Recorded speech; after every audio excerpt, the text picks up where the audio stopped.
Hello, villains. We are back for episode 4, House of Villains, here on the Hit or Quit podcast. Better late than never.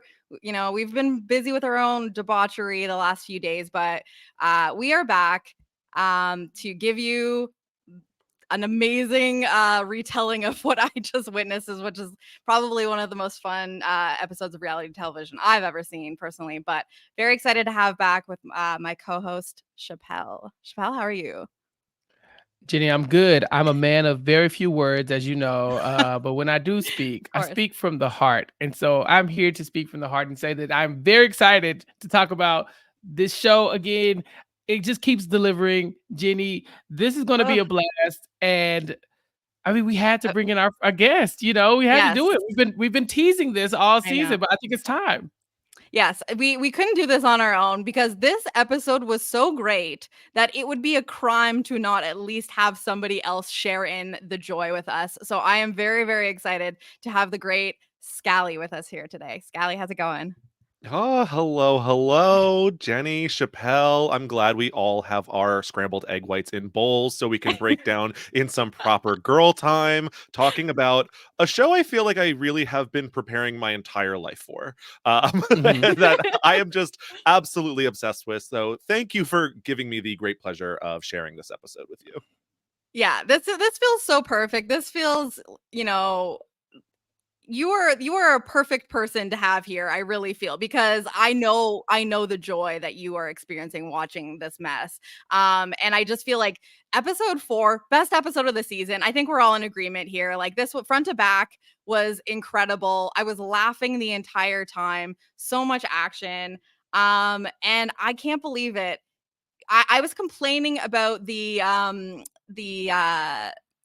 the last time where we had the banishment and we get the cliffhanger and we don't see that Jax is getting eliminated till the next episode. I thought we were going to get that again here, and we did not.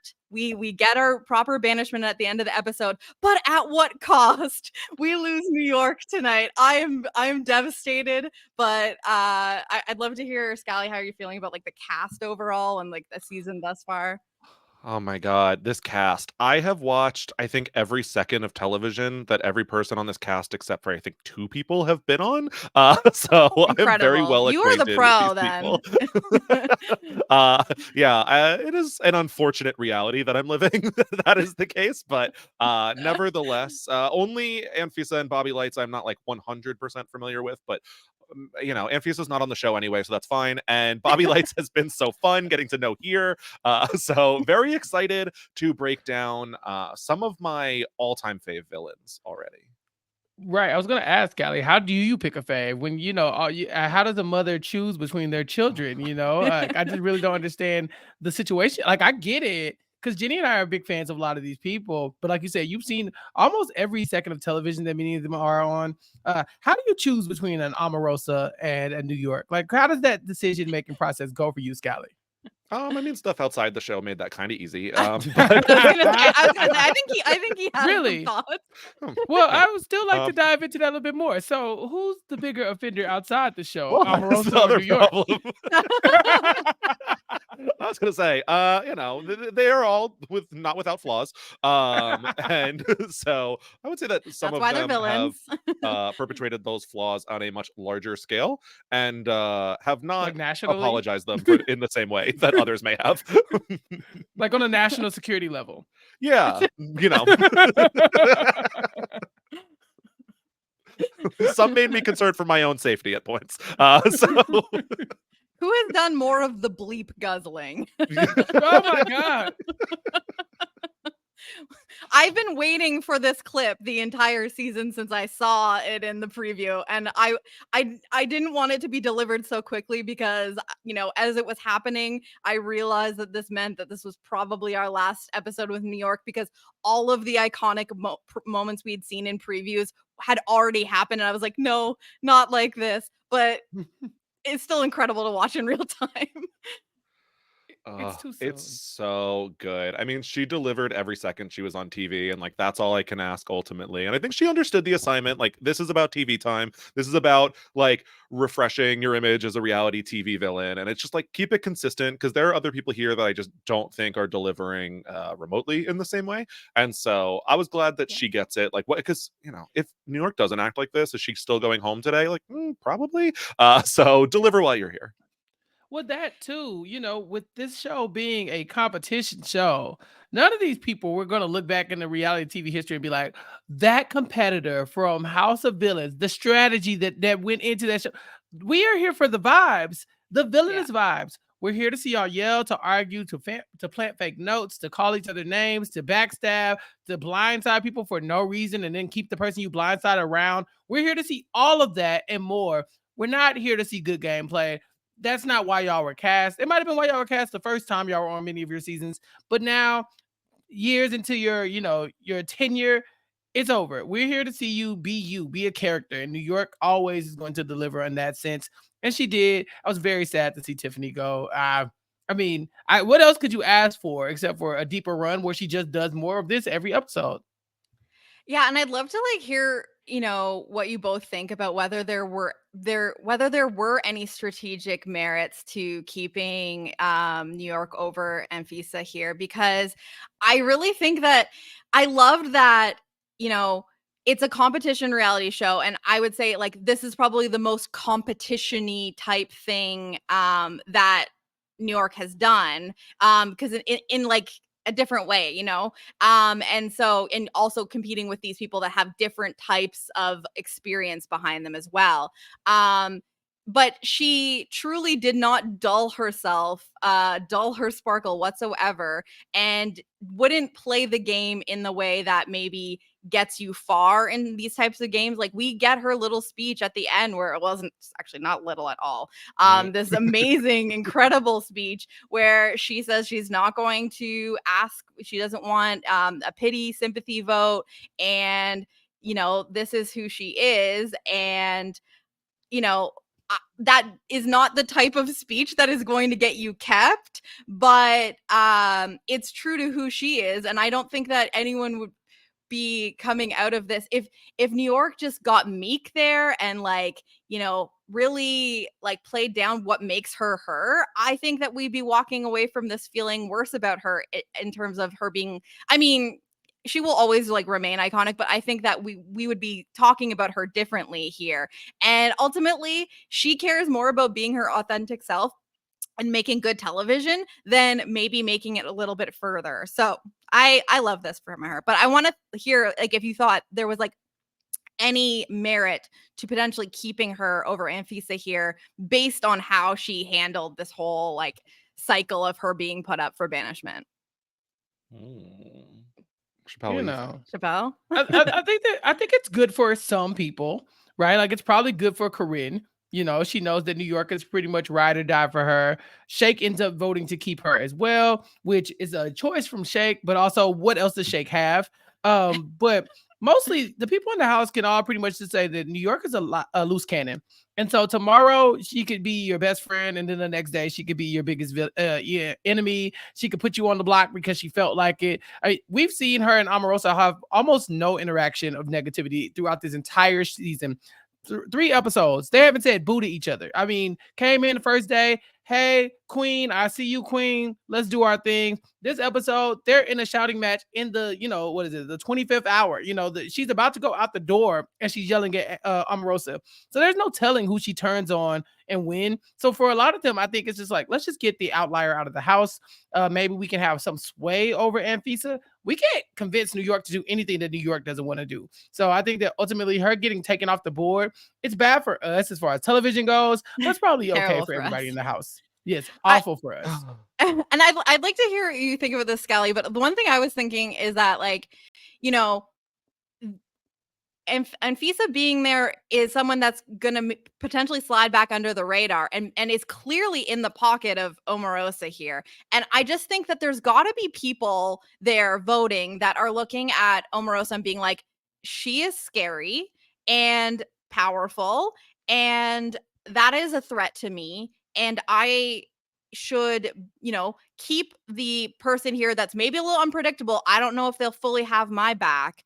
But I know that they're not going to be helping this person that's a threat to me. Whereas like Anfisa's clearly in, Omarosa's pocket. And I mean, they don't necessarily know that, but girl did the exact speech that Omarosa told her to do there. So I think that that's like a big threat to a lot of people's games without realizing it, where someone is like, she's not going to pop off and create a lot of drama. She's going to be quietly in the corner of people that are going to take you out. So that was one thing I was thinking about with the potential reasons to keep New York here. I agree. I mean, look, is New York going to switch up her allegiances at the drop of like any single sentence that might be uttered in the house? Like, probably, but I think Anfisa will too.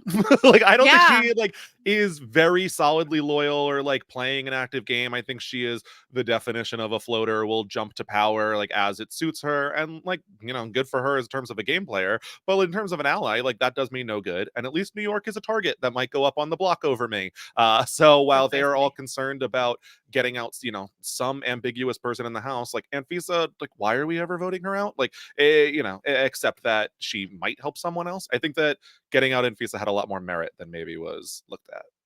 Well, I think the real issue here is that they missed who the actual target should have been. Who is Bobby Lights? I think Bobby Lights Mm. being up for elimination and potentially going home this week would have been beneficial for a lot of people in the house. Bobby is socially, integrated, even though, he got put up on the block. He's pretty good with everybody socially. I mean, he curses these people out at the drop of a hat, and then they all just go back and talk to him like, oh, Bobby, it's fine. I think Bobby also probably has some competition merit. I think this is his second comp win, correct? Did he win the golf cart challenge, or was that not him?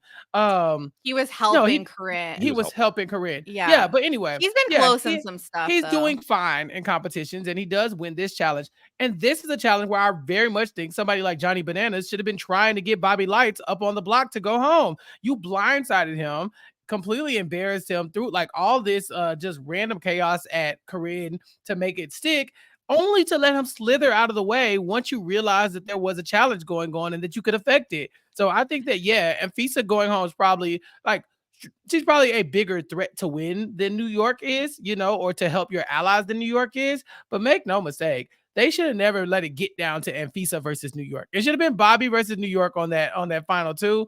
And Bobby, being the bigger threat of the two of them, probably should have went. But I mean, I just think Bananas dropped the ball in a way that Johnny Fairplay would not. I feel, well, the one thing I'm wondering, and we should go through the challenge a little bit more because it was incredible. I was wondering how much time was left at the point that Fairplay kind of clues Johnny or Bananas in that this was happening. But the other thing that I had thought was, is Bobby as well socially integrated as we thought? Because I feel like as this episode ends, him losing New York, who was an ally of his, being one of the only two people to vote to keep her, and he walks out saying like, y'all bitches are fake as hell, and Tanisha immediately goes, oh, shut up, Bobby. Like, I am trying to figure out, is he does he have that many allies anymore? Is he kind of on an island now? Like, he's kind of made enemies with Bananas now. Bananas seems to be kind of insulated with a few people here. And he loses New York, who I think was a really key ally and, was on the wrong side of the vote here. So I'm kind of a little worried about Bobby standing in the house at this point. And I think that even though he wasn't ultimately up for banishment here, like this is a bad week for him overall. Yeah, I think that Bobby would be perfectly situated if this was a larger cast. I think that playing the middle becomes increasingly difficult as the numbers wind down. And when we start at only 10, it is hard to hide. So while he's seen as like a middle person going between Tanisha and Omarosa, even in this episode, kind of relaying messages, and so you would imply there's like some level of, okayness between him and both sides. I think that like no side is going to stick their neck out for him necessarily. Yeah, but sadly, I mean, Bobby was left out of the vote for the most part. You know, he voted on the wrong side. And if he wins the Supervillain of the Week, he has some very built-in targets right now in people like Johnny Bananas, who put him on the block. You know, he said, you know, a lot of things to Tanisha, who has been, you know, trying to be in in Johnny Bananas' corner. So, I mean, for them, I'm thinking once you blindside this man, you got to take him out. So, yeah, from a lot of people's perspective, Bobby might not be the biggest threat, but if I'm Johnny Bananas and I went above and beyond, because it wasn't a normal nomination. He didn't just say, Bobby, we don't really connect like that. I got better allies over here. He went above and beyond to kind of like blindside him to make this villainous moment happen. You got to take him out. You don't like, you know, cut him and then just let him bleed out slowly. You gotta take him down, you know. And so I'd be happy to see what a Bobby Supervillain of the Week looks like, because that's going to put people like Johnny Bananas, who's normally in a position of power in these types of games, really on edge. We don't know what he would do at that point. I just think that, like, yeah, this week New York is a bigger personality to go out, but there are probably better choices for who you could actually eliminate from the game. Yeah, I completely agree, because I almost don't even feel like Bananas was actually that scared of New York. And I think that there is a situation where Bananas even sees Anfisa as a bigger problem for his game than New York is. Especially if he picks up on her relationship with Omarosa, and the fact that, like, you know, the flirting doesn't really work on her and she only does it when it's beneficial to her, like picking up on all of that. Like, he doesn't need a girl to flirt with. He's got Corinne. So what is she really doing for his game? And as much as, you know, New York is literally coming up to him and being like, I am leaving, you were leaving this house before me, like guaranteed. I think that he sees that and is like, you're a bit of a loose cannon, but I don't think that you have the ability to like actually harm me. And so I don't even know for sure if this was ultimately what Bananas should have wanted to happen, in terms of his position in the game. But should we talk about the challenge? Because I think that, like, how this ended up unfolding, it was a close like win for Bobby Lights ultimately. And I'd like to talk about how, you know, people got involved, mostly Johnny Fairplay, in terms of trying to sabotage. But like, I thought this was an incredible challenge. We need more shows to do things like that. Like, hello, anyone can do this. This is a completely, like, you know, anyone has the ability to try to get these tasks done. This is a social strategy competition, like, to a T, and it was entertaining at every turn. Like, oh my god, how I would much rather watch a million versions of this than, like, you know, running across and throwing a ball in something or whatever. So yeah, so ultimately we get this challenge where it's secret tasks that you have to do. Was it 15 that they each had to do? I Yeah, I I believe think think that's it the so. was max. around Yeah. that. They had a list of 15 tasks that they had to do. I think that they didn't all have the same tasks, which makes sense, because, or did they? Or like, No, they was all it? had similar tasks, but they did not have the same tasks. See, I wasn't sure if they had the same tasks, but we didn't see some of them do the same tasks, because once they realized someone else had already done that, they're like, I can't do that and fool people because someone just Mhm. did that. Yeah, well, I highly doubt that they would be like, "Hey, go pour your margarita on somebody. Also pour your beer on somebody. Also spill ketchup on somebody for the same person." That'd be kind of hard to pull off. But I New think York that's should have what just been led me doing to that all believe. to Johnny Bananas like that. She No, had it you easy in terms of, like, just do all the bad stuff to Bananas, because no one will blink an eye. right. If she just walked over and just started pouring ketchup and margarita on him, she's like, "Oopsie, that's gonna stain." You know, but that's what led me to believe that they had different tasks. Is just those things were very specific, and I don't think you Yeah. can really pull those things off multiple times. Like, because what if they are all doing the same task, and then they get to the point where it's just a ketchup fight? You know, so I'm assuming that they try to, you know, diversify it a little bit to where the other players are not supposed to catch on. I think that's the real key here. And if people keep doing the same exact thing, then I think that it's easy to be like kind of like in the mind of Johnny Fairplay, where you look up and say, I think they're trying to make us do stuff. You know, I think there's something weird going on here, because, and now, you know, you have Johnny Fairplay who can influence that as well. So I think the goal was for it to be secret. And, because they obviously could have just walked up to somebody and said, hey, I'm trying to save myself. Can I just pour a margarita on you? So I think there was much of that. Like, they had to keep this as secret as possible. So giving them 15 different tasks helps do that, help mask it a little bit. I think it was Yeah. also in the rules that they couldn't, they probably couldn't like clue in the other people to help them, because if that were the case, I'm pretty sure New York would have just gone to Corinne and said, these are all the things I have to do, like help me do Go make them. me an egg white omelet. But yeah, I think that they were separate enough tasks, but like I don't know, it's very possible, because if they only had 15 and I think the winning score from Bobby ended up being 8, Yeah. so there's a very good chance that like the other tasks that we didn't see them do were ones that other people had already done, and they just were like, okay, I need to be doing things that no one has already done yet, and that's why we didn't see them. Because otherwise, then it's like, are we arguing that it's not fair because people had different lists of tasks? Whereas if they had the exact same list, then at least it's like baseline. I don't know. Maybe it doesn't matter. It's just a silly show.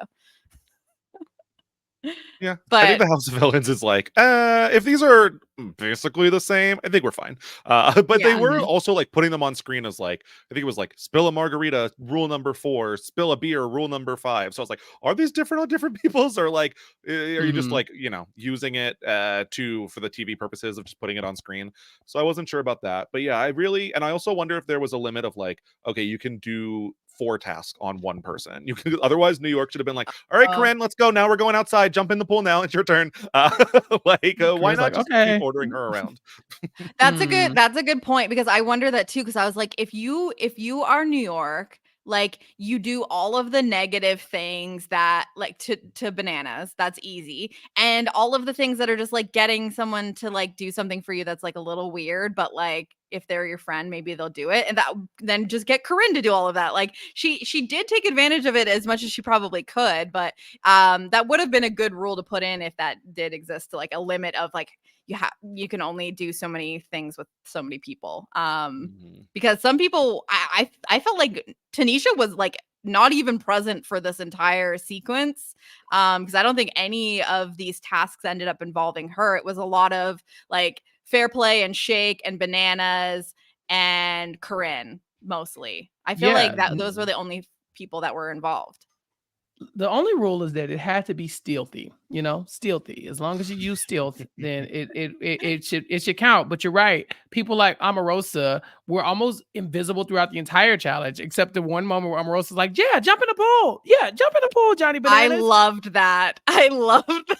Jump in the pool. Like jump in the pool. I've never seen her more excited in anything I've ever seen. That was the most personality and joy I've ever seen from Omarosa, and it was a moment where she just wanted Bananas to jump in a pool and had no idea why. Just for vibes. It's a pool party. Is it a pool party if no one jumps in the pool? New York would argue no, and I'd have to agree. Yeah, I thought that was really funny that every person just immediately got on board for that. So like, there's some moments of humanity. They're real people too. But did anyone have a favorite like task? Some of these are truly ridiculous. Like I feel like the one that I found personally enjoyable was New York trying to spill beer on Johnny Fairplay, and just like horribly failing, and to the point where she had to make it so obvious, where she's basically like knocking him in the face with the beer up to his mouth to make him spill. Like it wasn't like she failed at trying to spill on him, so she had to wait until he was taking his own sip and basically like knock it in his face. Somehow felt as spilling. She has like a Miller Lite, and she's like, "Oh, I just want you to taste it." Like, yeah, it needs a taste test. Like I've had one before. This exotic foreign beer. Said, "Oops, did I get that on you?" He goes, "No." She's like, "Damn, okay, keep trying." Look, New York has like the tact of of one of the greats. Of course, no one was going to see this coming from New York. I'm shocked that Johnny Fairplay was able to see through New York all of a sudden wanting to play tiny games with him and be like, "Can you rub your head and pat your stomach at the same time? Isn't that crazy? Fairplay, you don't like that? You don't want to jump in the pool? Wouldn't it be wild if I just poured this drink on you?" You've been in your bed charging your energy this entire time. I like only see you at night. What are you doing out here in the daytime asking me to do these weird things? Right. It had to be super, super overwhelming with Anfisa in New York all of a sudden being the most two most social people in the house, walking around like, so can I ask you something? Like, why? Why now? You haven't said anything to me all week. She's like, Mhm. yeah, but like, what if you wanted to hug me for 20 seconds? Wouldn't that be great? Right? God, no, no. Well, okay, let's hug.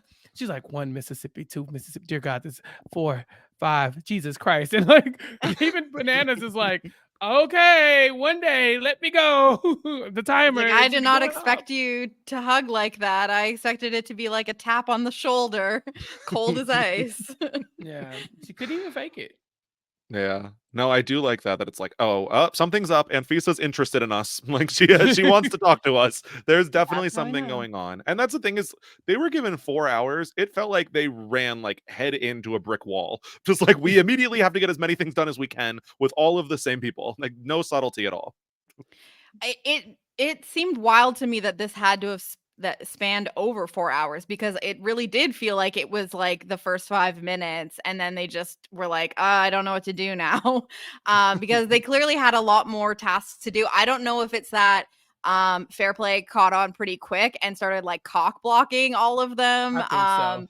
Because it did kind of come to a halt eventually, once he picks up. And we got our Fair Play confessional where should we start a drinking game for this podcast? Because I feel like there are certain things that happen in each episode that could become rules, and I'm sure that the amazing listeners have Ooh. ideas. But I feel like anytime Fair Play is in a confessional saying that he's like one of the best strategists, or was on the best like social strategy, anything that like is like that, like we've been drinking. We've been Mhm. drinking. And I think that there's like a lot more versions of that. Like there's any amount of things that you could pick that Bananas is always doing or saying something like that, or like Bananas makes like a sexual innuendo or whatever. Like there is no shortage of things that I think we could make a fun little drinking game for this show. But yeah, so we get Fair Play basically being like, I am an evil genius and I sabotaged Jax, and Jax went out and he says, maybe I'm sabotaging New York. Which, why are you being coy with this is a confessional, sir? Just say you are like you are sabotaging New York. It's very clear. Yeah. I mean, I would not want to tell the audience that I was responsible for New York going home personally. Right. Like, Right. But he also maybe has to someone take else did credit it. for it. Like Yeah. that's the Mm-mm. thing. We know Fair Play wants to take credit for this. So No, I think you're right. I think the drinking game should be like involved with the characters who are really good at branding themselves, right? Because you're always going to get Johnny Fairplay like, I'm the best reality TV, blah, blah, blah. I'm the king of, villains. I'm all this other stuff. I'm Survivor was the best show. Like he knows what he should be selling. You also have mhm. people like New York. I'm the HBIC and there ain't never going to be an HBIC unless I'm the HBIC. And that's why, like Yeah. those are the moments You- where you're like, I got to take a shot. I got to take a shot. You're not going to get those moments from a lot of these people. Like, Anfisa's never going to be like, maybe I am flirting to win this game. And that's okay because that's what I'm known to do. Like that's not really her thing. Her thing is more like, I didn't want to talk to you, but I Okay, but have what to if now. That's what if I was gonna what if the say. rule sorry, go ahead. And FISA shows genuine interest in someone, like finish your case. Right. Or I was gonna say, if we just want like easy, quick drinks, it could not even be Anfisa has to say something. It can just be Anfisa is on screen not speaking. Mhm. Like she's in Yeah. the shot, she's there, but not saying anything. I love Then you're Anfisa. getting I real do. messed up. Or I love honestly, her. gratuitous shots of Anfisa is kind of a trend at this point, unfortunately. Yeah. That part So too. Yeah, the Yeah, butt that part shot too. in the leggings. It's like Mhm. that's the number one B-roll they've got, and the B stands for mhm. butt. I'm Um, sorry. I love this woman. I do. I love her because she's so like, look, I'm here to get this money, but there's just certain things I didn't think I was gonna have to do, like talk to other people. Why is that part of the game? I guess I got to. Let me come over here. Hey, Shake, what you doing? Oh, okay. Well, All right, well, I'm gonna go now. Like, she's trying her best, y'all. Give this woman a break. She went Oh. from good morning to how is your family back home? And like this is like clearly the second time she's spoken to him. He's like, what? What kind of question is this? But even Shake is like, you know what? It still might be working. It's like, what else does Right. Shake have going on? Well, he does Nothing. eventually turn on her altogether and just be like, you know what, I need to focus on New York. But he says, I have to put my emotions to the side and get rid of the person who's, better, who better for my game or whatever. I'm like, I'm sorry, I think you're reading this wrong. I think that you should definitely be keeping Yeah. Anfisa around. You should definitely 100%. Like, if she thinks that Mm. there's value in you, then maybe she does want to like stick her neck out for you at some point. Maybe she's like, well, Shake is in my pocket, so I'm good with Shake. Whereas New York could wake up tomorrow morning and be like, you know what, Shake, you suck, and I hate you, and all this other stuff. I'm like, let Anfisa think this is working on you. Why not? Like this whole like I'm gonna turn my back on you thing. It's fine. But if she believes that it's working, it can only benefit you. It's not like she's going to get rid of somebody Yeah. she thinks is in her pocket. The problem is, I think that Anfisa has proven that she likes to be taken care of, and I think she thinks that Omarosa is going to be able to take much better care of her than Shake ever could in this She's game. not wrong. She's So- not wrong. I think, but the fact that Shake is trying to say that he's putting his emotions aside, I think that is incorrect in him lying to either Mhm. himself or the viewers, because I think that he's upset that her flirting with him is not sincere. He Mhm. recognizes that it is a game thing, and that makes him want to get her out. It's And an emotional response to that. that's Exactly. ego. Like, that's his ego Yeah. being bruised as well. Like, yes, he might also say, oh, that's a dangerous characteristic in a game player. So, but you're not putting your emotions aside to get rid of her. Like, that is also an emotionally driven response Mhm. to like finding out that she doesn't sincerely like find you attractive and she's just doing it for game purposes. Well, But to having me, that it's not awareness even. of it, it's powerful. Yeah. Like, that's what you were saying, Chappelle, is like, Yeah. like if he's aware that that's how she's playing the game with him, and like, and he can play into it too, but he's just like, I just don't think he's smart enough to do this. Well, see, that's my thing though. It's like even when he's saying, like, oh, I gotta put my emotions to the side. Sir, you're upset. She hurt your feelings. You thought that she was really into you, and then you saw her do the same move on somebody else, and you're like, oh, so it wasn't genuine. So now there's nothing like now I don't see the value in keep you around because you don't even genuinely like me. You're willing to play me like you're playing everybody else. I'm like, but Shake, you see the move. You're aware of it now. Like for me, I'm kind of like, okay, if I see that that's what you're going for, that's fine. Maybe I need to focus on making a genuine connection with you as opposed to being like, let me just throw the opportunity to make a connection to you out the window because I saw you hugging, Johnny Bananas. I'm it's sorry. I saw predictable you wiping movement. ketchup off his crotch. Yeah. That looked like a crime scene. But No, it looked like a you're crime scene right from though. OnlyFans, Jenny, he said. Which I don't know. There's I've guarantee seen... that's happening on OnlyFans, like 100%. You think we could find it? Let me switch browsers. Oh my gosh, here we go. Here we go. Yeah. Firefox. Chappelle goes to bookmarks. Yes. Nolan twins. Never mind. Licking ketchup off feet OnlyFans. Nolan twins. Awful. But Just awful. that was the way that scene between Anfisa and Shake was presented to us, though, where he's asking her about like the ketchup thing and he's like, oh, so like that was just like a thing you had to do, right? And she's like, yeah. And then he's like, oh, cool. And then he's like, anyway, I gotta go. Like, it was presented, he was like so hurt by it. Like, he was like, oh, okay, well, she wasn't sincerely flirting with him, but she was also fake game flirting with him. And that's what she's doing with me. So he's still threatened by that. And he's like, okay, I'm gonna go give New York my vote. Like, if he truly wasn't hurt by that, they didn't present it in a way for us to believe that there wasn't a part of him that was kind of like upset about it. Absolutely. Yeah, definitely in play for Shake to have like complicated, weird relationships with women on a show. So makes sense. He was probably just excited that someone was actually like paying attention to him, because I'm pretty sure that he's like kind of a non-entity otherwise. Mm-hmm. Yeah. Yeah. I'd agree. I just really think that the truth is slipping out, and he does not. Oh, he's not aware of it. When he's saying things like, "I look at her completely different now." Really, why? What did she do that was so much different than how you saw her beforehand? She likes to flirt, and she's playing a game. Like, she didn't do anything scandalous. She hasn't to Mhm. what we've seen. Now, what she's telling him behind the scenes, we don't get the live feeds for this. Maybe behind the scenes, she's whispering I sweet wish we nothings in did. his ear and saying, "I would never pour ketchup on anybody but you," and then backstabbing him. Maybe that's what's going on. But we were just presented with, like, Anfisa, just this is how she interacts with people, and she only interacts with people when she has to. And so it's kind of like, well, we picked up on it very quickly. I guess it took him a minute. So I just was like, it feels like this was an emotional play from Shake. I just think that he shouldn't throw the value of Anfisa out of the window so early.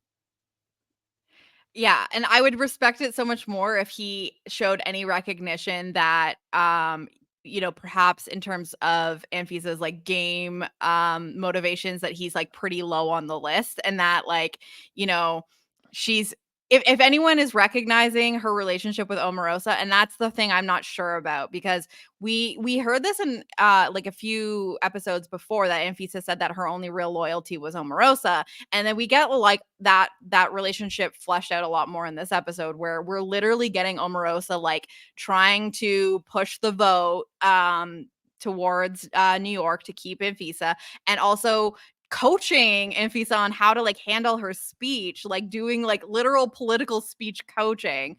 I really do wonder if anyone sees that relationship and clocks that Omarosa having someone like Anfisa who's like blindly loyal to her is extremely dangerous for other people. Yeah, and I think Please Anfisa see could it. win a challenge at some point. Like, that's very possible, and I mean, that's basically Omarosa winning a challenge, it seems like, from what we've been Oh, for shown. sure. Yeah, so that's very dangerous. I mean, any Yeah. of these people can win a challenge, which is what is great about this show. Mhm. Because I mean, anyone could have won that challenge in this episode, where they're just having to get people to do tasks. And like I said, it was close. I think it was like and Fisa only got 6, New York got 7, and then Bobby got 8. Like, they were all Mhm. just one task behind each other.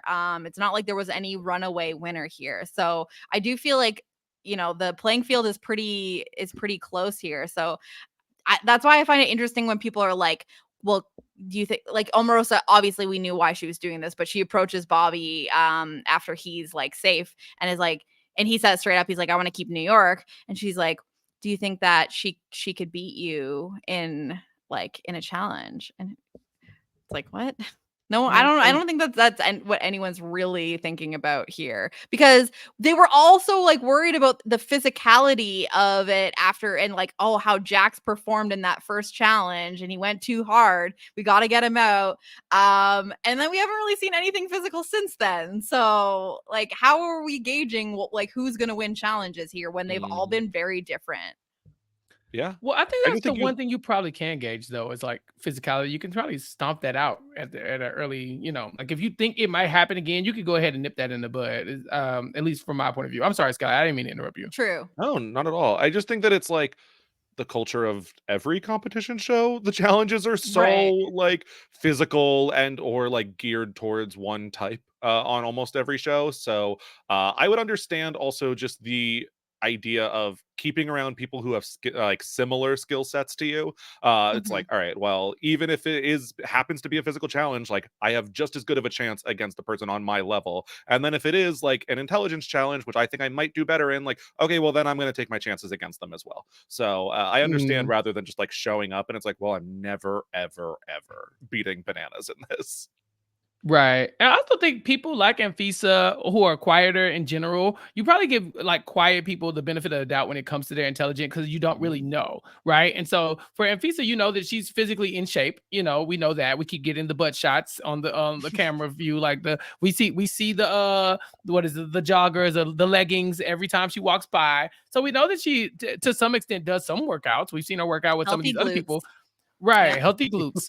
And so if that ever comes up in a challenge, I mean, she's number one with a bullet. But also, if she's not talking very much, maybe you don't hear her say things that make you think, maybe I can beat her and stuff. And we know she's more quiet, than say a New York, who is probably very, very, very intelligent, but also has her very clear weaknesses when it comes to the social side, right? Where, in this challenge, they're supposed to be influencing each other to do stuff. And she's so blatantly obvious that Johnny Fairplay is eventually like, no, stop. Leave me alone. Whereas I think Bobby and Fisa probably could have got away with it a little bit longer. So there's just certain strengths that people do have that are probably not as pronounced. Something probably like intelligence is something you can probably hide for a lot longer than somebody physical like Jax, who's walking around just made of muscle. Yeah. And I think that we see that a little bit with Corinne in this episode. She's talking about how she likes to play up that she's ditzy. And even if people are like actively making moves that don't benefit her, she's just like, oh yeah, that's okay. And storing it for later. So more people should I'm really enjoying Corinne. She's I think good. that I think that she's self-aware. She she does my personal favorite move of, making yourself appear less intelligent than you are, and I think she does it well and is aware that it works on people. I think that she has some the thing that worries me about her is she drops the H word in this episode where she's literally trying to get Bananas to kiss her and says, I'm horny. And I hated that I just had to say that, but I am just Right, quoting her. Jenny, pause. I'm sorry. My audio went out. Could you what'd you just say? I'm sorry. You'll have to listen back for it later. I I don't will think it not recorded, repeat. Jenny. I'm sorry. Do it again. We'll edit it out. Do it again. I can't hear you say it. Chappelle, I am only doing this because I love you and I respect you. I know. That's why I asked. Corinne turns to Bananas on the little couch outside and says, I'm horny and my soul died. Oh, sorry. Did My you hear it audio this went time? out there. No, my God, Sally, no! Okay, so I'm sorry. to recap, My blood Corinne said pressure she was is horny. But this is, but real talk. Like, I don't love this for her because I think that, especially because Anfisa is not interested in Bananas, and Bananas is aware that her flirting with him is purely strategic and only when she wants something. Whereas Corinne's flirting with Bananas is sincere. She is attracted to him. She likes him. And so she is the top option for Bananas. And it's working for her game because we get the explanation from Bananas saying, you were never in trouble. I'm sorry that you were kind of involved in that, but you're safe. I think that she needs to kind of scale back how available she is to him, because I think that she will become less valuable to him if he starts taking that for granted. So, and I don't think he even ended up kissing her. Like, if it happened, we didn't see it, and I think they would have shown us. So he's holding back on her, and I think that her hormones are getting the best of her here, and she needs to be aware that she's got him where she wants him if she wants to use any of this strategically. And if he gets weakened and wants to make a move, then he will do it. Do not be trying to make this happen yourself, because you're giving him too much power here. So that's my main criticism of Corinne's positioning in the game. But otherwise, I think that she's doing pretty well. And we ultimately see her make this interesting decision where Omarosa approaches her and basically says, I want to work with you moving further in this game. No one would suspect us working with each other. And she basically said, I want to work with New York, but I feel like it's just never working. And you see Corinne pipe up and go, I know. And this is where it sucks, because New York ultimately lost Corinne here because she was so unpredictable. And it's really hard to work with someone like that. And I think that ultimately Corinne loves New York and loved their relationship, but it felt very, volatile. And where was that going to get her? And we get the confessional from Corinne being like, I think that Omarosa is going to last longer in the game than New York. So maybe so I love to see that she's actually making decisions that are a little bit more strategic than emotional, but I am interested to hear from both of you whether you think that that was the right decision for her. I mean, Skylar, you're familiar with Corinne in the past, right? So, are you surprised by this level of gameplay from Corinne? I don't know. I always think that if you are like an actual TV villain and not just like Shake who said a couple bad things on a show and somehow ended up here, but if you're like controlling a season and you like are playing up for camera time and etc., generally that takes a certain level of intelligence. And Yeah. I think that I came in here with like an okay estimation of Corinne, but she's surpassing that. So I thought Yes. she'd be like okay, and she's coming in surpassing my expectations.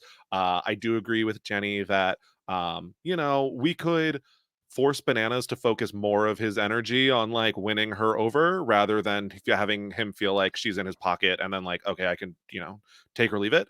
But in general, I think that she probably recognizes, okay, I'm assuming this tiebreaker, if this comes down to a 3-3, is Bananas getting to decide. And if I am going to lose New York anyway, I may as well gain an ally in Omarosa and potentially others. So I think Corinne is playing a very smart game already. And so do we Yeah. think that the vote was fully decided? Because they make it sound like these final pleas are really important. And I'm so curious if we think that did New York lose anyone with her speech, or were the votes like already locked in, like people had discussed it? Because I thought about and we should really talk about Tanisha and her position here too, because Tanisha talking to Anfisa before they go to the lair, not the lair. The lair is the house. What is the name of the place that they go to vote them out? It's called I don't know. The stronghold. That's it. Yeah. And so I felt like she was almost kind of talking to Anfisa in a way where she was gonna go, but I was like, no, there's no way that she's gonna vote out Anfisa. Like she's gonna vote out New York here. So I was kind of curious if anyone thought that New York had someone and then they like that speech, they're like, no, I can't be like tied to this, or thinking like everyone else is gonna vote her out, so I should just vote her out too. I think she lost Tanisha earlier in the episode, Oh, but for I don't think she sure. lost her at the speech. I think that New Yeah. York Tanisha was very well ready to tell Anfisa bye. She was like, "All right, well, she had been," and I think this is something else that probably tracked Tanisha's social game. Every time you look up, she's complimenting somebody else in the house. You know, no matter what's going on, she's like, "Anfisa, girl, you look good doing it. If you go home today, Mm-hmm. you did great." You know, it's like, is Tanisha preparing for a possible jury vote at the end? Maybe. Maybe she She's should be. We she's don't know how this ends. she's got nothing but good things to say about everyone except for probably New York in this moment. And I mean, she was pushed. Tanisha was very much pushed to that point where she had to say something. Because even Yeah. Tanisha was even complimentary to Jax, who almost nobody had anything good to say about. I think she's really working on I think first of all, Tanisha's a very likable person. And so I think that this is just easy for her naturally to be friends with all these people. And so in these moments where you could lose Tanisha, I think that's really like a bad spot. I think New York really screwed that one up. And once she lost Tanisha, there was no coming back because Omarosa is not going to keep New York over Anfisa. It's not going to happen. So you automatically got to know that, like, New York saying, I don't need your sympathy vote. I don't need any of that. Omarosa might have been the one to call her out, but it was never going to change Omarosa's mind. She literally was just like putting that last nail in New York's coffin by starting that fight. Because there was really nothing else that New York could have done at that point. Once she lost Tanisha, I think it was just a foregone conclusion. I Yeah, I agree. Go ahead, Scally. No, I was gonna say I agree. I don't think that the anything said in deliberation changed anyone's mind. On Yeah. many other shows, I would criticize, but I did appreciate New York being like, please recognize the pecking order here. Like some of us are like the real villains here, and there are others that have to go home first, and that is what the show needs, and that's what it should get. And I think it's honestly maybe as good of a speech as she could have made because I Would don't think that anything sway else was you? going to approach to them, going to appeal to Scally, them. would that sway your opinion though? If you were like, listen, you got lions and hyenas. Let the lions stay. Don't let these hyenas come in and scoop everything. Would that work on Again, you? in any other game, no, but in House of Villains, like who knows? Like I like good TV. It's what I want, and I think that if I'm ending up on House of Villains, I understand like the objective here. And Mm. keeping it's tough because keeping New York around is probably going to get me less screen time because she's gonna take it. So Mm. reevaluating, but I don't know. I think that it's more okay here. Okay. So the other thing that got me about this is I think that Tanisha was sincerely going to keep New York before this blow up at the bowling alley. And I also wonder, obviously a lot of the fault needs to be put on New York here because I don't understand what happened and why she took, like, you know, Bobby comes out, says to Omarosa, Tanisha says, leave, stay out of her business, which that was an interesting choice. Wild. And then happens in front of New York, and then we get the confessional from New York where she basically says, like, if you're not in my corner, then you're against me. And so she's basically recognizing that, like, Tanisha's trying to hide that she wants to keep me, so that means that she's against me. So I'm going to take this opportunity to, like, tell her that she sucks, which I was like, no, it was like a slow car crash. I was like, please do not do this, because I sincerely think that she had Tanisha here, and that was why she was being so cagey with Omarosa, because she could tell what Omarosa wanted to happen. She's like, stop pestering me. Like, I don't, like, I'm making my own decision here. And so I kind of also wonder, I don't think this turned out very well for Tanisha either. Like, should she have just, put her foot down and, stayed in, like, the New York camp of keeping her? Because there were other people that wanted to keep her at this point. She wouldn't have been on an island here.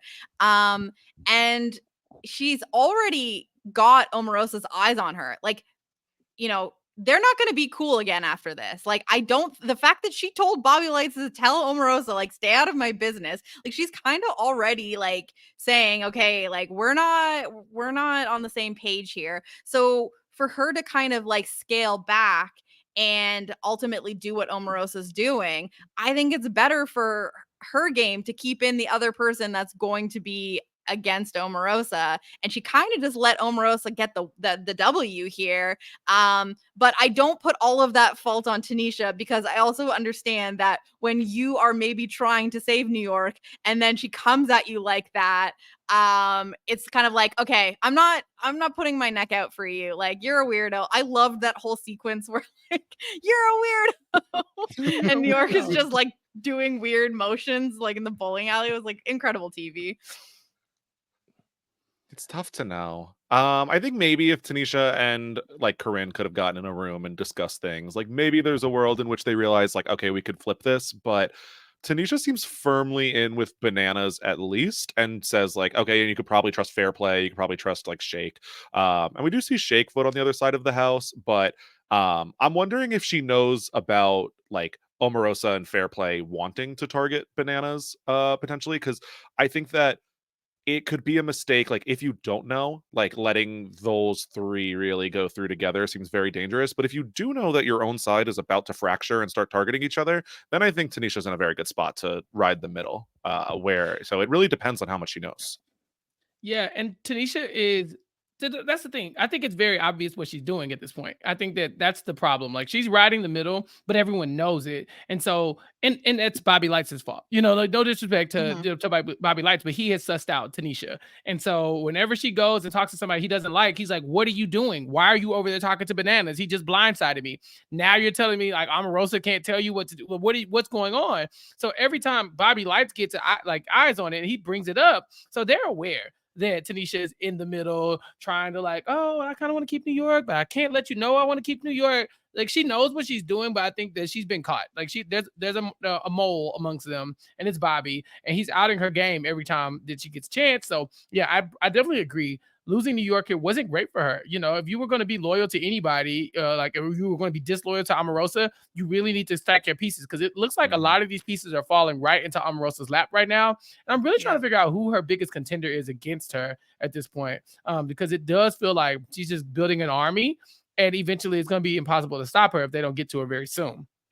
I think it's got to be Omarosa versus Bananas, right? Because we see Omarosa in this episode turned. So Fair Play and Omarosa basically celebrate the fact that, like, people are not realizing what massive threats they are and are just, like, not even looking their way. And Omarosa turns to Fair Play and says that means we have to take the shot at him, being Bananas, whenever we get the chance. So I think that is probably the war that's kind of starting. Because the other thing about Tanisha that I wanted to acknowledge is how loyal to Bananas is she? Because she seems like she's riding hard for him. We get her in the confessional, like saying like this is all gonna blow up and like I'm gonna have his back through this. And the producer says, why? Like, and in a way where they're like, why would you do that? Like, and I love that they include this. And she said, like, that's my guy, like, that's my roommate. He watches over my closet. And it's like, again, with the roommate like loyalty in this show is so baffling to me. But it I haven't been given any real indication from Tanisha that like she will jump ship when she realizes that Bananas like, doesn't have as much power as she thinks, but because she seems extremely loyal to him, like that's her number one. I mean, that is what a lot of seasons of Bad Girls Club become. Like, these are my friends, those are your friends, and I will never ever like you. So, Yeah. like, I think that Tanisha has probably grown a lot more as a person than most of these people have since their reality TV appearances. Right. And I really wonder also if she's looking at Anfisa as someone that she could potentially beat in the end, whereas New York is like higher profile, going to like gather more respect, like etc., as like a villain, a game player, etc. And so I think Tanisha is probably also underestimating Fair Play. I think he's probably lower key than deserves to be in the house, like because people just don't remember who he is. But I think that is my assumption. But I think that she being too loyal could definitely be like the biggest detriment to her game, more so even than underestimating anyone. Yeah. Yeah. Do you think Tanisha's seen Survivor Pearl Islands? If I was gonna guess on anyone on the cast seeing Survivor Pearl Islands, it's probably Tanisha. Like if I had to bet on someone, right? Maybe not. But Yeah. what about Bananas? You don't think Bananas is No. because he kind of came into No. like reality TV around like not much further away from that time, Yeah. right? But I think he was coming into reality TV as like definitely not a reality TV watcher. Yeah, maybe Like just didn't Right. go back and watch what else was going on. Because yeah, Tanisha like is the one who says that she watches a lot of reality TV. So, but maybe not so much the like competition reality stuff. I think that Yeah. Bananas is one of the people that is the most likely to know of Fair Play and like a vague reputation, but I don't know that he has like watched his game. Yeah, Fair Play and Bananas have definitely met. I don't know, like Mhm. I have Yeah. no way of knowing that for sure, but it just kind of feels like This that seems they would likely. come across each other. Yeah, at least Yeah. prior to this. Whereas I don't think Tanisha's ever met them, but I think she might be more familiar with their individual works. So yeah, I could see which does go to show you that Johnny Fairplay might be onto something. These people are letting him and Omarosa just slide by. And then what happens at that point? I'm wondering if Omarosa and Johnny Fairplay are even that tightly aligned, though, to where Johnny Fairplay could potentially make a move against her. Because I don't see a world where she doesn't make a move against him first. So I'd be interested to see how that play out. But I think you're right. I think they're giving him a pass for now because there might be more annoying personalities to them in the house that they have to deal with. I mean, like, we talk about Corinne and her merit of keeping New York around, but New York is literally having that woman do her bidding. And so, strategic or not, maybe I just want you to go home so I don't have to make you any more egg white scrambled eggs, So she might have worn her down with that task alone. She had to make the egg whites and then come back and get them and put them into a bowl. It was her OCD, Jenny. She couldn't eat it off a saucer and then touch the bowl afterwards. What are you talking about? And So it took her 10 minutes to realize that after it was already up there. not She had even to check the task. Oh shit, it's gotta be a bowl. not even I always eat my eggs out of a bowl. It's like, oh well, I ate out of a saucer last night, so I really can't. Like, what? She's like, what can I blame this on? OCD, I guess, is like you could just be like, oh, I really don't like eating eggs specifically off a plate because it's hard to scoop them up. I don't know. Like, there's a million things you could have said there, but yeah, that might have been the straw that broke the camel's back with Corinne, just being like, also, if she goes, I don't have to make her coffee and eggs every single minute and hope that she's not going to tell me I did it wrong. But before we get too far away from the challenge, Scally, what did you think about our special guest here? Please. Rolling up with no car, but just in the little hover round alone. I didn't see a vehicle drop this woman off. No. She pulled up from the driveway in the little car. Okay, but before Scally tells us how he feels about this, I do have to correct you. I did see a van. There was a clip we didn't see her get out of the vehicle, but there was a shot of a van in the driveway with a sticker on the back of it that said "paraplegic driver, back off, bitch," in all caps and an exclamation mark. So that was the little clue. Do you think of that what was was Abby to Lee come. Miller? Did you think that was Abby Lee That- Miller in there? Who Yeah, else what? could that have Who been? else? Whose Yeah, vehicle I was mean- that, Chappelle? Whose man? Someone on the crew? They just left Right. it in the driveway. Back off, bitch. Scally. Abby Lee Miller. No, this Your is not fave. one that I have seen every minute of her TV career. Dance Moms has not been my jam. This is someone that I It's a would mistake. say I have heard. But I would say this is someone who I would say just like is like a villain who just like does bad things on TV, but like also is a villain. Like has earned Yeah. their villainhood. It's not, they didn't come from competitive reality TV, but like she knows what she's doing. She knows the character that she is portraying and like knows how to work the TV. I thought that so like definitely thumbs up on getting her here. Like good choice. Mhm. But this random tutu dance party that she has, I don't really know if we used her in the best possible way, but it was fine. I was so confused about this because it was supposed to be this like gotcha bitch moment where, we all know that the challenge has been going on for the last couple of hours and that it actually ends when she arrives. And, up until now, the banishment challenge or whatever they call it, is usually introduced by another famous villain, so it makes sense for her to arrive. And so but from here it was like, okay, she's gonna come up with a fake thing and make you do something weird, and then it's ultimately for nothing, so you look stupid. But I was just so confused about why she was getting the other, like, what did she say? Because all of a sudden she's passing out colored tutus to the people that aren't on the hit list, and they have to do a choreographed routine. Was it choreographed? It seemed like they just put tutus on and just started dancing. Like, what happened here? And how did any of them say, like, okay, this makes sense, and it makes sense that we're doing it and not the 3 people that are up for elimination? Like, I'm just so confused about it. It felt so broken to me. That was my favorite thing about the challenge. That you look around and the 3 people who are definitely needing to win this challenge are not Aren't moving. doing Natisha's it. not moving. Bobby Lights is not moving. They're like, I cannot be bothered with this. But y'all have fun. Did y'all see they named Corinne Sweet Corn? Yes. Damn. Okay, can we go through? I would like to go through the names. So they all had Ooh. like No, by all we means. did this like music montage, like it was like 80s style. And they all got names. And so we got for Tanisha, she was Sippin' Tea. With the Okay. T. Band-Aid for bananas, which was incredible because Abby Johnny Lee Miller. Band-Aid.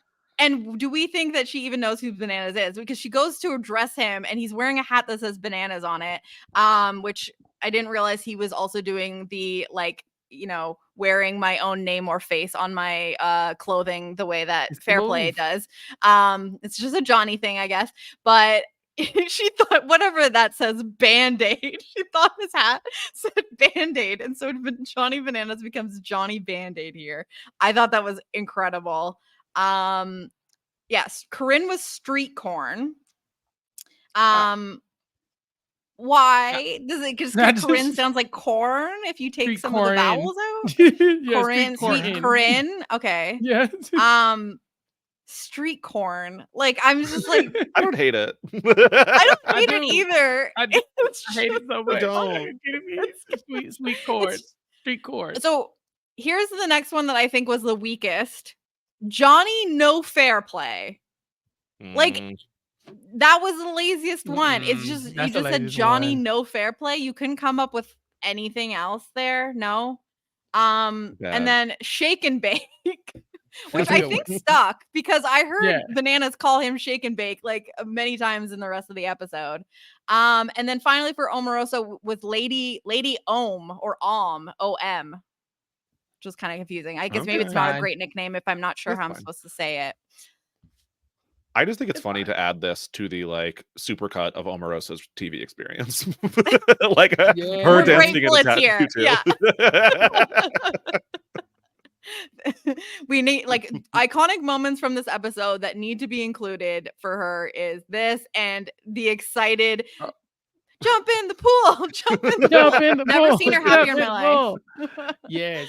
I love this. I love everything about this. This is ridiculous. It's Abby Lee Miller. If you're not familiar with her work, get familiar. Dance Moms is iconic reality television. It is like the most one of the most unhinged shows I've ever watched. I used to watch it on a loop because it would just come on TV and just be on for hours and hours and hours and hours. And there's no limit to the amount of abuse you should see this woman dev out to people's like like women and children. You know, like she legit is like specifically the two things that people find sacred in this world, like save the women, save the children. I believe Miller is like, no, hold my beer. I'm about to go. Yeah. I'm about to go F mess them some stuff up. kids.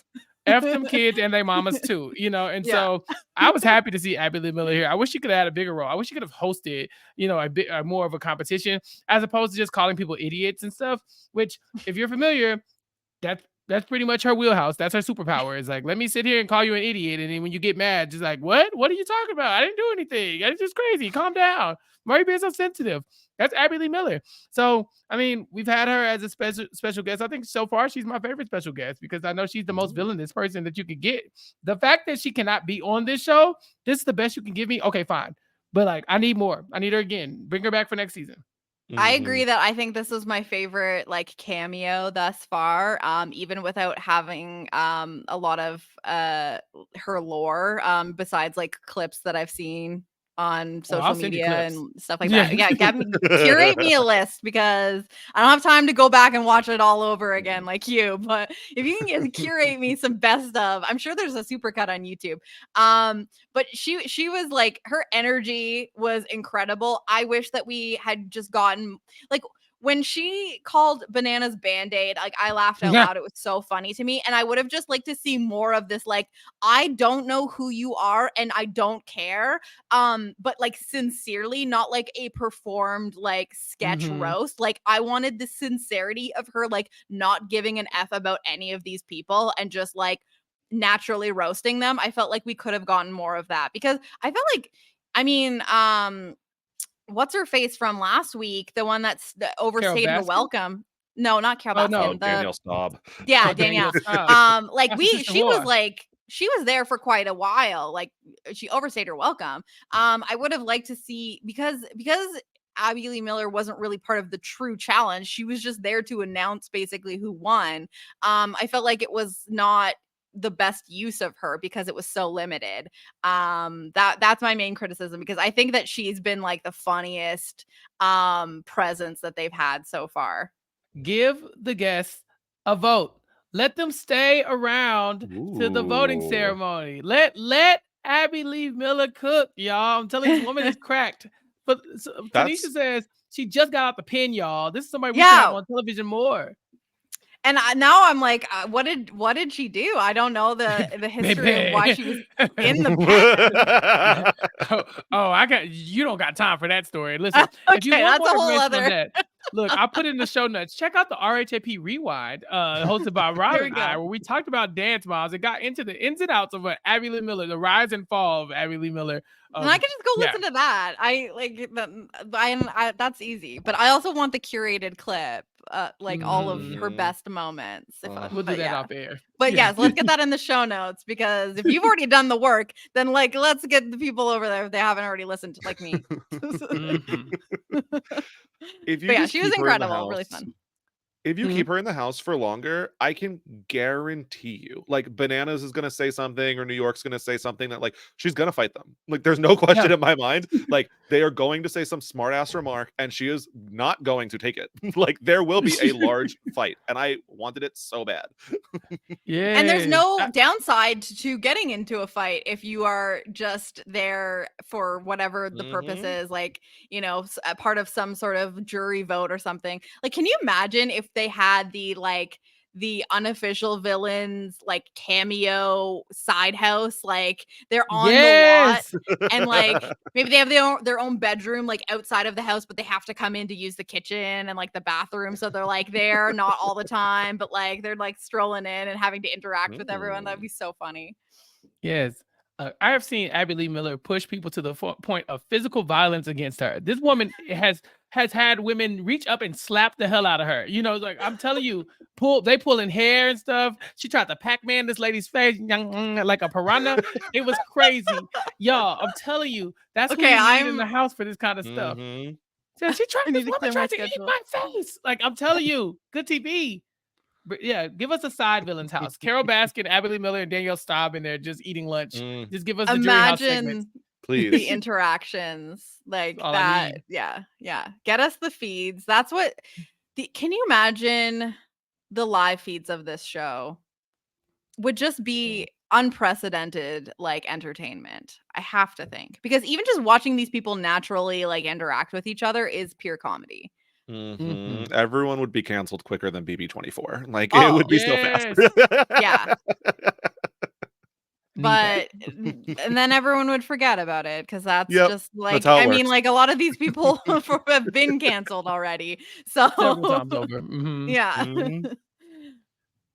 But yeah, I would love it. I would love it because I just think that like, it'd be so much more interesting than some of the feeds we've watched on, but that's its own other story.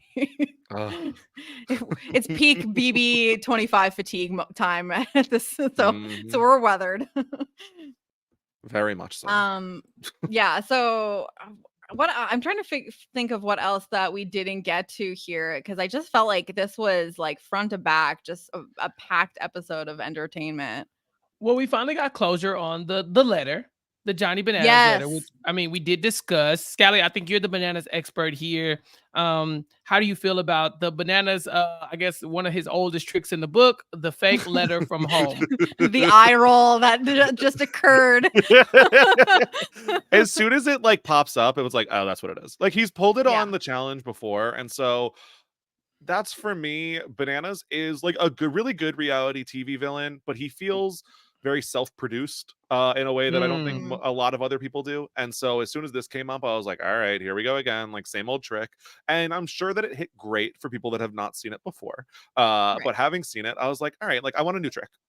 Give me something new. Yeah, same old shit. Same old. Yeah. Mhm. Yeah. Yeah, Again. Bananas seems very aware of like, what he thinks he needs to be doing and saying to deliver good TV because he's probably the person that's been on the most hours of television of everyone in this house at this point, right? So it makes Mhm. sense. Like he's probably the most experienced here. But you're right, like even when he was explaining like the art of the blind side and like explaining it to us like we're 3, that felt like very like okay, yeah, like we understand. I get Mhm. it. Yeah, so I Yeah. do think that is because he's definitely good at what he does, but it's like there is such a I don't know, like a veneer there where it's just like it doesn't seem fully authentic. And I'm like, I want to believe that you are actually a villain and that you're not just playing one on TV. And I would say that he is the correct choice in terms of like name recognition, like, and he does bring out like a lot of the people that he is playing with. Like, I will not deny that, but I'm just excited for season 2 and we get to explore some other villains from the challenge, really. Who you looking for, Scally? Air it out. Yeah. Say Yeah. name, Scally. Name. Give us, yeah, because if you want more Mm. challenge people and you know better than anyone, and I'm sure there's no shortage of people that would fit. I want Beth. Yeah. Is who I want. Beth That's your from the number challenge. one. Oh Number my god. one. Like comes back on the challenge all stars and she is still a real life villain. Like oh my god. I have my problems with Beth like, basically every other person on the show. But I think if you are looking for the best person who like actually fits what I think they should be looking for on the show, I think that's Beth. Ooh, I think that they can okay. be drawing like I don't know, and there's shows that they haven't even drawn from yet. I think there's like no reason why we shouldn't do a season 2 of this show. I have no idea what ratings have been like. I don't even understand Mm. ratings. This is like a thing. I like Rob will always be like, "Oh, the ratings were," and I'm like, none of this means anything Sure. to me, but sure. I don't know if it's doing well. I don't know if it's like a huge cost to produce this show, probably because they have to pay these people. But I love it, and I think that, you know, we only got 10 people. There are way more than 10 people who would count towards being a good reality TV villain and would make good TV. And like, just the opportunity to get another group of people interacting that you're like, I never thought I would see all of these people on the same screen, let alone like this. I please, the powers that be, if you're listening, please make it happen. Scally, what do you think about Fessel as a Bananas replacement? Ooh, the thing is that I think he actually would be good. I don't know if he has like quite the like history that like a lot of these people have. I think when you compare him to a Shake, like totally same, like better level, like, you know, he is Yeah. just as iconic, more iconic, etc. But is he the number one challenge person? I mean, he's gonna be willing to hook up like a Bananas. So that's a good thing. Oh, and Fisa and Fessel in this house together with Corinne there as Oh. well. Give it to me. Give it to Yeah. me. Need all that. If Give me all that if mess. Fessel's gonna do one thing, it's gonna be banging someone on the cast. So like, if you want that in your next House of Villains, then yes, It's a good definitely choice. get it. If we're looking at it in terms of like a Bananas replacement, like I just think, you know, and it pains me to give such a compliment to Bananas, but Bananas is smart. Mhm. And as we know, Fessel is a moron. And he's not like he's not like completely stupid, obviously. But I just don't like, he's like exactly what you said, Scally. He's a little bit more of like douchebag, like Shake kind of villain, Mhm. as opposed to like the evil genius, like puppet master type, like stuff that you get from someone like Bananas. So I definitely would not be against having him on the show, but I don't know that I see him as like a perfect swap out for Bananas, just because I think that Bananas brings that kind of like, you need someone like a Wes, you know, like Yeah. you need someone like that to cover that sort of base. But yeah.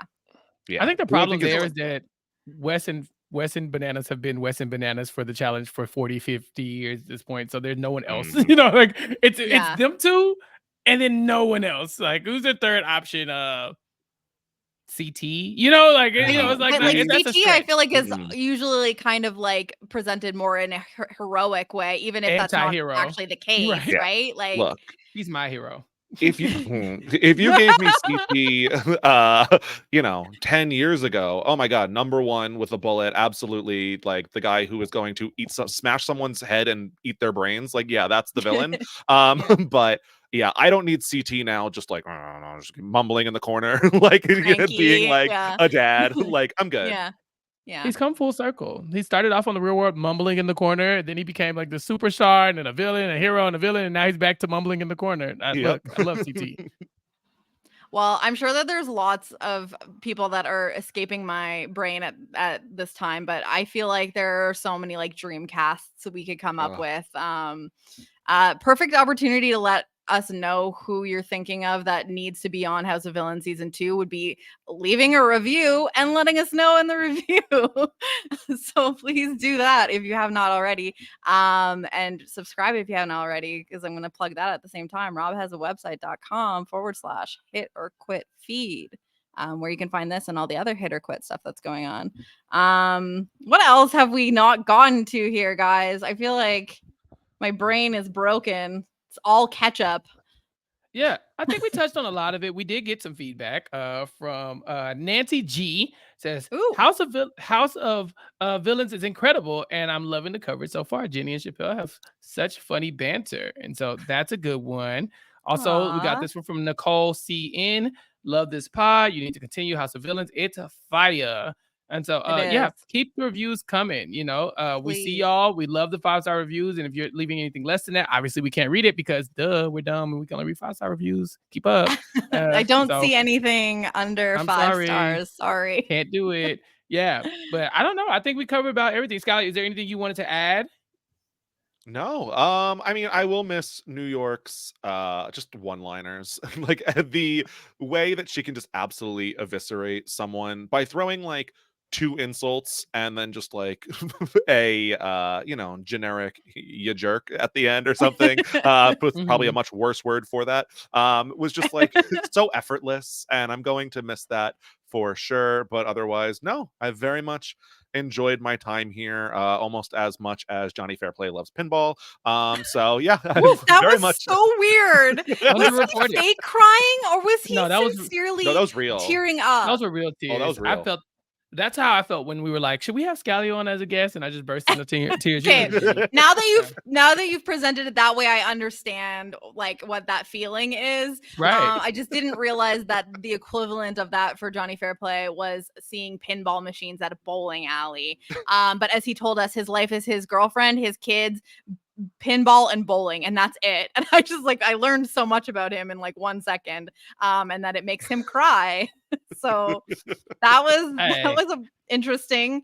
Yeah, I will also say like maybe he just missed his like family and that's what it like triggered for him. I don't know, but I really want to believe that it's just like pinball really gets him in the feels. The lights, the sounds. It happens. I appreciated it. I thought it was genuine. We've seen Johnny Fairplay leave games before because he missed his family. And so if this is the closest thing to home that he has right now, go for it. I'm happy for Johnny Fairplay. I love that they're going to the bowling alley and drinking and having fun. Like this is more of what I want to see on other shows. I appreciate that they're always like, New York's always got a glass of wine at the bowling alley. I'm like, I feel you. That would be me. And it's fueling all of these ridiculous fights that are happening. Like, there's not a dull moment here, and that's what I am very much appreciating about the show. And it's not taking itself too seriously. We're still getting those little pieces of like, there was like a point in the episode where we saw Bobby going into like the confessional room from like a different angle. It was like a behind the scenes. Like they're just like throwing in those little things. I love that. So yeah, it's been great, and I can't believe we're gonna have to go on without New York because I'm never going to forget that speech as long as I live. The bleep sucking, bleep guzzling Republican bleep. Fill in the bleeps however you want. I think we all know what they are. And she sleeps better at night knowing that Omarosa's not in the White House. Like iconic speech. Just killed her with it. I'm confused about the bleeps. No, I'm confused about the bleeps. Are you confused about the bleeps? Okay, let's play Mad Libs. Scally, I need a noun. We need more reviews to let us know what you think were in the bleeps. Please enlighten Chappell. He's not sure. I'm not sure. His audio seems to cut out anytime a bad word is said. I think that happened earlier in the podcast. Right. All I heard was H word, and then there was just radio silence. That's how it works. All right. Well, if there's nothing else that we haven't gotten to here, I'm all over the place. But I had such a fun time watching this, and an even better time talking about it with you guys. A blessing that this show exists, and I get to talk about it with my friends. So I'm feeling incredibly happy at this moment. But yeah, Scally, let us know what's going on with you besides blessing us with your presence here today. Well, once again, thank you for having me. If people are looking for anything else I'm doing, I am on Twitter at Brian_Scally, also on Twitch at twitch.tv/bscally. Myself and Matt Liguori are now covering the Challenge 39. So if you like bananas and want to talk about the challenge more, or even better for us, dislike bananas and want to talk about the challenge more, pop over to the Free Agents podcast new feed that we just started there. Also talking about the Traders Canada with Puya live after the episodes, as well as exit interviews every week, and talking about Love Island games with Kirsten weekly as well. As soon as she gets back, might have one more sub, believe there. So definitely people should be checking all that out. Amazing. Thank you again for making time to be chaotic with us. I feel like, we would have done this podcast a disservice if we didn't get you in. So I'm glad we didn't have to wait any longer for that.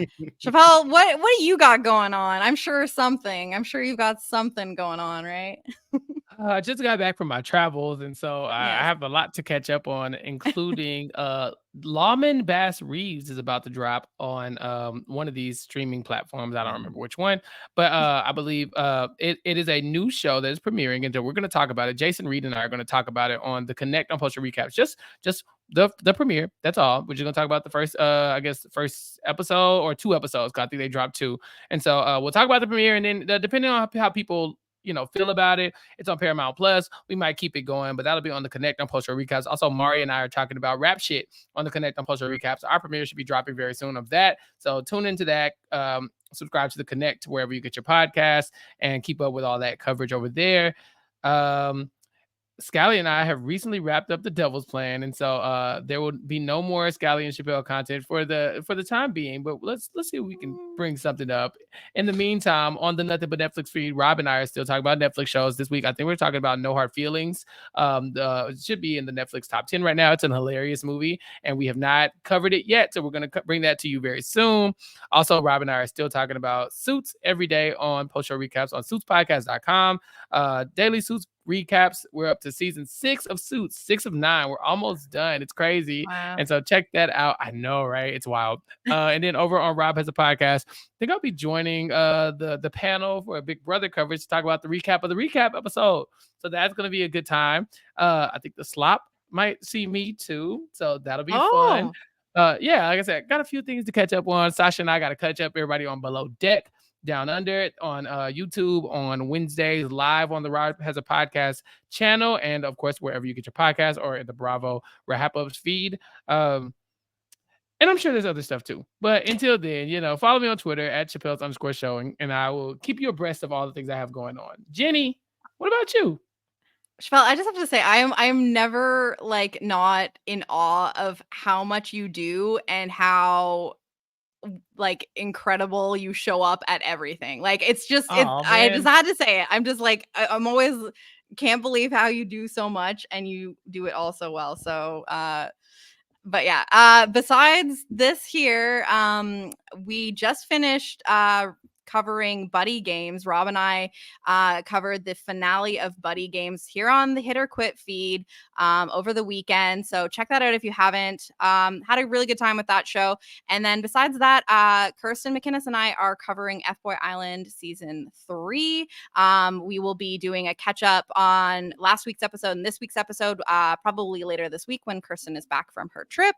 And so you can check that out on the Hot Dummies on Island feed. And other than that, follow me on Twitter at Jenny Autumn. And we will catch you next week for House of Villains episode 5. I hope they bring it like they brought it this week. But yeah, until next time, we will see you later. Bye. Bye.